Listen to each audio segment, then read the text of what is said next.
আপনারা দেখছেন prime news Bangla. শুরুতেই চোখ রাখা যাক আজকের বিশেষ বিশেষ খবরে। শুভেন্দু অধিকারীর কনভয়ে হামলার জের, রাজ্য জুড়ে ধিক্কার মিছিল বিজেপির। পুলিশকে 15 মিনিটের চরম আল্টিমেটাম বিরোধী দলনেতার। আইপ্যাক দপ্তরে ইডির হানা, মাঝখানে রহস্য গ্রিন ফাইল হাতে বেরোলেন মুখ্যমন্ত্রী, তুঙ্গে রাজনৈতিক জল্পনা। 1 ফেব্রুয়ারি থেকে দিল্লি অচল হবে, বকেয়া নিয়ে কেন্দ্রকে চূড়ান্ত সময়সীমা বেঁধে দিলেন অভিষেক বন্দ্যোপাধ্যায়। উত্তরবঙ্গে শোকের ছায়া, প্রায় ইন্ডিয়ান আইডল খ্যাত প্রাক্তন তামাং শোক প্রকাশ মুখ্যমন্ত্রীর। চম্পাহাটিতে বাজি কারখানায় বিস্ফোরকে মৃত্যু 1, আশঙ্কাজনক 3, পলাতক কারখানা মালিক। সোমনাথ মন্দিরে পুজো দিতে গিয়ে সূর্য যাত্রার সূচনা প্রধানমন্ত্রী নরেন্দ্র মোদীর। শীতের কামড় অব্যাহত, আজ মরশুমে শীতলতম দিন দার্জিলিংয়ে। ভাদোয়ারায় রানের পাহাড় নিউজিল্যান্ডে, জবাবে বিরাটের ব্যাটে লড়ছে ভারত। বাগমেলার আগেই প্রয়াগরাজে পুণ্যনাথের ঢল, নিরাপত্তার চাদরে মুড়ল উত্তরপ্রদেশ। এবং মহাকাশে গবেষণায় ইসরোর নতুন সাফল্য, আজ উৎক্ষেপণ হলো নতুন সংযোগ উপগ্রহের। খবর বিস্তারিত শুরু করছি রাজ্য রাজনীতির উত্তাপ দিয়ে। শুভেন্দু চ্যালেঞ্জ ও রাজ্যপালের। গতকাল রাতে চন্দ্রকোনায় বিরোধী দলনেতা শুভেন্দু অধিকারী কনভয়ে হামলার অভিযোগে কেন্দ্র করে আজ সকাল থেকে উত্তপ্ত রাজ্য। বিজেপির যুব মোর্চা আজ কলকাতার রাস্তায় টায়ার জ্বালিয়ে বিক্ষোভ দেখায়। শুভেন্দু অধিকারী আজ সাংবাদিক সম্মেলন সরাসরি পুলিশ মন্ত্রীকে চ্যালেঞ্জ করে বলেছেন, আপনারা পুলিশ সরিয়ে নিন, তারপর দেখুন জনতা কার সাথে আছে। তিনি অভিযোগ করেছেন তাকে প্রাণে মারার চক্রান্ত চলছে। অন্যদিকে রাজভবন সূত্রে খবর, রাজ্যপাল সিভি আনন্দ বোস রাজ্যের মুখ্য সচিবের কাছে এই ঘটনার রিপোর্ট তলব করেছেন এবং আইন শৃঙ্খলা পরিস্থিতি নিয়ে উদ্বেগ প্রকাশ করেছেন।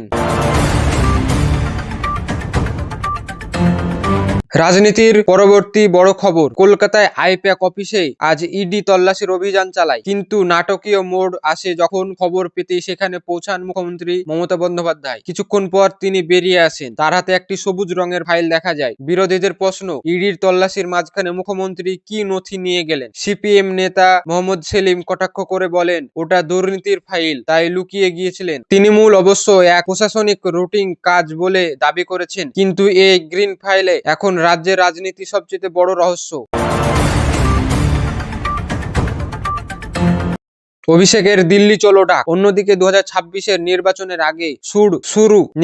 আগে সুর চালালেন অভিষেক বন্দ্যোপাধ্যায়। আজকে ডায়মন্ড হারবারের সভা থেকে তিনি কেন্দ্রকে হুঁশিয়ারি দিয়ে বললেন, 31শে জানুয়ারির মধ্যে আবাসের টাকা না ছাড়লে 1 ফেব্রুয়ারি থেকে বৃহত্তম আন্দোলনে নামবে তৃণমূল। প্রয়োজনে দিল্লি অচল করে দেওয়া হবে। রাজনৈতিক বিশ্লেষকদের মতে ভোটের আগে এটি তৃণমূলের বড় কৌশল।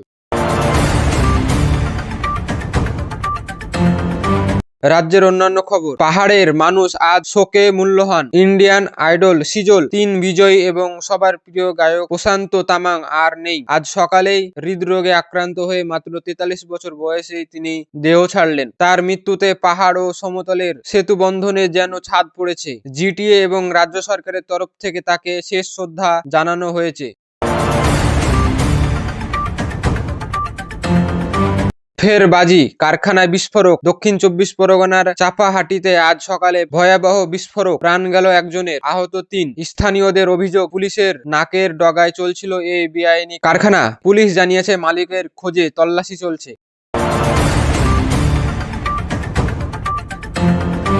জাতীয় ও আন্তর্জাতিক খবর, প্রধানমন্ত্রী নরেন্দ্র মোদী আজ গুজরাটের সোমনাথ মন্দিরে পুজো দেন। সেখান থেকে তিনি সোমনাথ স্বাভিমান এবং শৌর্য যাত্রার সূচনা করেন। তিনি বললেন, ভারতের অত্যাধুনিক চেতনাই দেশকে বিশ্বগুরু করবে। 2026-এর গুরু। প্রধানমন্ত্রী এই সফরে রাজনৈতিকভাবে যথেষ্ট তাৎপর্যপূর্ণ। বিশ্ব রাজনীতির খবরে মধ্যপ্রাচ্য উত্তেজনায় আবারও বাড়ছে। আজ তেলের দাম আন্তর্জাতিক বাজারে ব্যারেলে প্রতি $2 বেড়েছে, যার প্রভাব ভারতের বাজারেও পড়তে পারে। অন্যদিকে আমেরিকায় প্রবল তুষার ঝড়ে জনজীবন বিপর্যস্ত, বাতিল হয়েছে হাজার হাজার বিমান।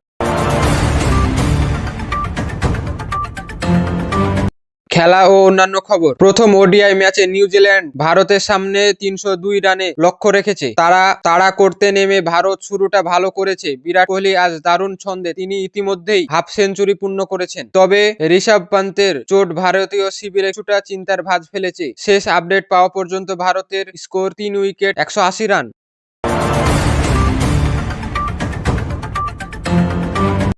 মহাকাশে ফের ভারতের জয়গান। আজ সকালে শ্রীহরিকোটা থেকে ইসরো তাদের নতুন সংযোগ উপগ্রহ সফলভাবে উৎক্ষেপণ করেছে। এর ফলে ভারতের দুর্গম এলাকাগুলোতে ইন্টারনেট পরিষেবাও আরো উন্নত হবে।